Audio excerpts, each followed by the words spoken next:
Reporting the budget to our parliament, our federal minister for the environment, Svenja Schulze, has stated every year that she does not pay a single euro into external consultancy contracts. Now, our Federal Audit Office had reviewed the books and have come to a very different conclusion. Apparently, the $0 expense turned out to be more than 600 million euros between the years 2014 and 2018. Before I proceed with that story, I want to peddle something that we have in Germany and that you in America, Great Britain, Australia, and wherever you live should copy from us. Yes, you have heard it correctly right here. I peddle something that we have here in Germany, and that is a good thing, and that you guys need, and it is an additional government institution. The Federal Audit Office. Federal Audit Office is a public institution that reviews the books of any other public institution, any other agency of our government, and they are completely free to choose unsolicited their victims. So they come in and review the documents they desire and try to find law breaking or rule breaking, gray areas. They put out public reports every year so that the ordinary citizen can check up whether the money was used prudently. This is probably the only reason why we in Germany, despite our very socialist leanings, have our books in a better shape than a lot of other Western countries and actually most countries worldwide. We're not so lucky with the Federal Ministry for the Environment, and they issued the statement. The Federal Environmental Ministry stated that it does not collect cross-sectional financial records, which would encompass all information requested by the Federal Audit Office. That's a harsh verdict, so everybody can know that something is going on that is not appropriate. They have picked 76 out of the 846 contracts they found with external consultants to kind of assess the volume of these deals. Of these 76 contracts they were reviewing, they had an in-depth look into 44, two of which were research on the ecological design of tourism and negotiation proposals for the Global Pact for the Environment. That is another non-binding global contract, blah blah. And for the negotiations, they wanted suggestions. And they also found that of these 44 projects which they analyzed in depth, a lot of them were actually in the spectrum of the competencies or of the knowledge of the administrators in the ministry. So there shouldn't actually be any need for an external group to come in and do something about these things. Given that the projects are so strange and that the Federal Audit Office has come to the conclusion that they should have been done by workers of the ministry themselves, it stands to ask what should actually be the task of offices for the environment in the first place. First, you must know that these institutions, they are now global. You find them in Australia, in New Zealand, in America. They are a fairly new development. The very first one, the very first Ministry for the Environment was a German innovation, so to say. It came from Bavaria, and it was then called the Ministry for Land Development and Questions Concerning the Environment, Ministerium für Landesentwicklung und Umweltfragen. I don't know the very first tasks they took on, but I can, of course, imagine that there are reasonable things a Ministry for the Environment should do. For example, they should check whether some organization, particularly private businesses, corporations, actually abide to rules and regulations of the state. A second thing they are supposed to do, I would say, is to check public waters or the public sphere, the air, and so on, for pollutants, to measure if there are any pollutants in the environment. These are the things that I understand make a lot of sense, but I do not quite see why that requires a federal office in the first place. Parliament had already requested in February if there were any contracts with outside advisory organizations like McKinsey, Baines, the Boston Consulting Group, and so on. And they have returned an answer that was completely different from the answer they usually give, and probably a more honest one. And the answer was they estimated it to be 587.7 million euro through 3,685 contracts. The very next day, they issued a statement and claimed they made a correction. In that correction, the number is down to 110 million euro, and it was exactly 1,000 contracts for which these numbers emerged. Yeah. So the Federal Audit Office did have nothing of it, and they say they doubt that within one day they have reviewed their books completely and have come up with these very clean, well-rounded numbers. Looks like there's a cover-up. The Ministry for the Environment is, however, not the only ministry that is engaged in hiring private businesses or corporations for whatever petty task they have taken on, but are over-challenged with it, apparently. We have a traffic minister, Mr. Andreas Scheuer, who has taken on the responsibility for our highways. Like in America, our highways are actually the affair of the states. However, this is going to change, and Mr. Scheuer has taken the responsibility from the state level to the federal level, because he does so like his colleagues, because we have this concentration of power in the hands of a few on the federal level, and this spares nothing, not even something as unimportant as the roads.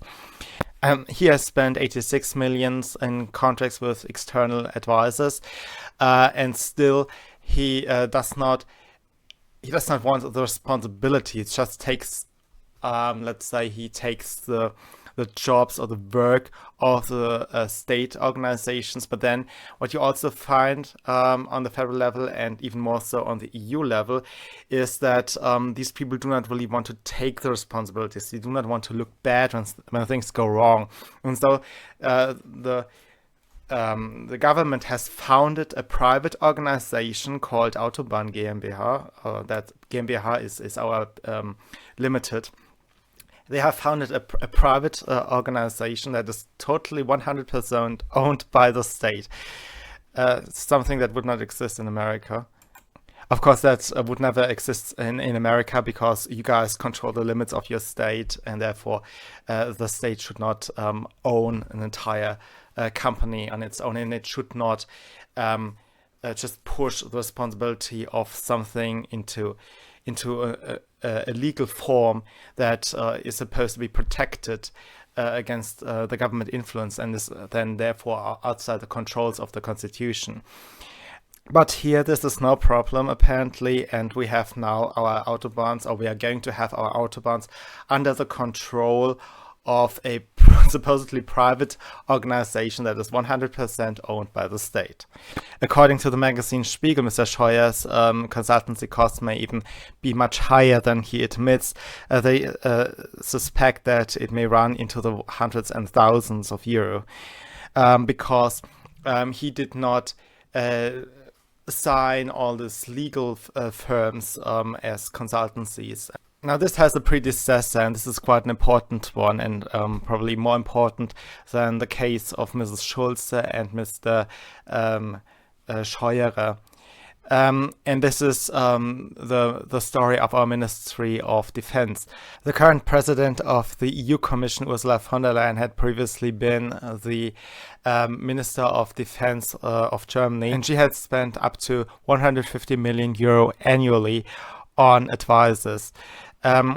She did not issue proper calls for bids, which is something we have to do, or our state entities have to do whenever they have to buy something or whenever they need a service from a private organization.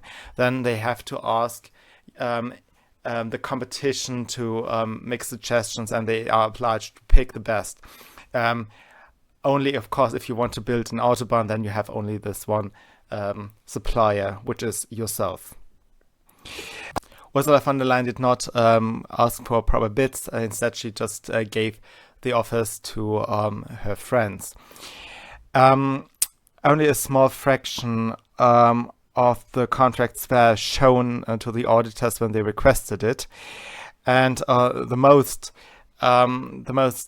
contracts were listed under the name Unterstützungsleistung. That means support efforts, and it has no meaning in either English or German. It just means that they had a random name for the contracts so that auditors or the public would not understand where the money goes. This all started when Ursula von der Leyen brought in Katrin Suder from McKinsey. That was at the very beginning of her term as a minister or for the defense. Katrin Suder invited in ever more advisors who knew each other, and the reason is probably that she is a fairly smart person. She has studied physics and later computer science, and after she had developed some work experience with McKinsey, she fell into the same trap that actually a lot of these people in consultancies fall for, and that is self-aggrandizement. She thought she could take on any challenge, and many of these consultants don't see, the long run ramification of their actions.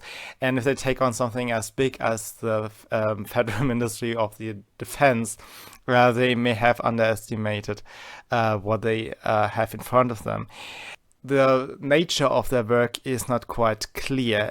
Apparently, it was more than PowerPoint presentations, because there was a lawsuit against the ministry over pseudo self-employed IT staff.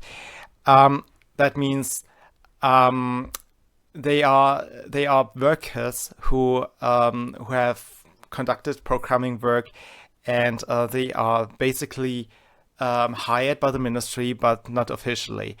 And this crime only. I haven't followed the lawsuit. I'm not sure if they were convicted, but that crime only comes up when an employer does not want to pay the mandatory insurance of the employee. We do not have the no tax without representation idea that America is founded on. We have mandatory fees for stuff that we do not get any representation of, like mandatory insurances. And this IT staff was working full-time for the ministry, and a piece of evidence for that is an internal order from the 10th of September, which stripped the ministerial email addresses and access to the intranet from those consultants.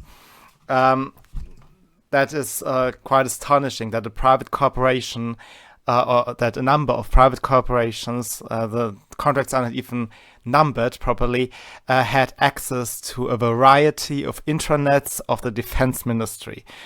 And this woman who was responsible for that is now the president of the EU Commission.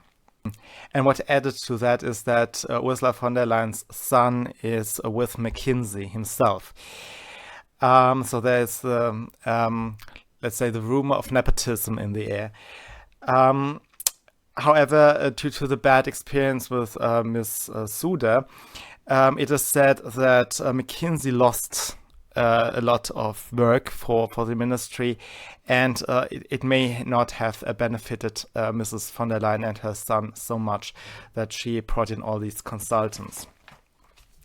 Now, why does this happen? The main reason is what you see all across Europe, and particularly on the EU level. Our elites do not like responsibility. And the fudging of the limits of the state, like, putting stuff into a supposedly private organization that is then completely owned by the state. And this makes for a lot of sleaze. And I'm having this entire discussion about Sleaze because it ultimately subverts our democracy in the long run. Everybody is in it. I've already said that in my last video about the mafia, that we are all basically into something that we know shouldn't be there, is not quite correct, is not probably legal. And everybody is drawn into this one thing, into this aggregated hive of power. And a big issue is that if all these consultancies that used to be independent, and many of them are chartered accountants, if these people are drawn in, then further corporate elites are taken into the power of the state. And this grows and grows and grows, and nobody can point the fingers on somebody else anymore. Thank you for listening, and I'll see you soon.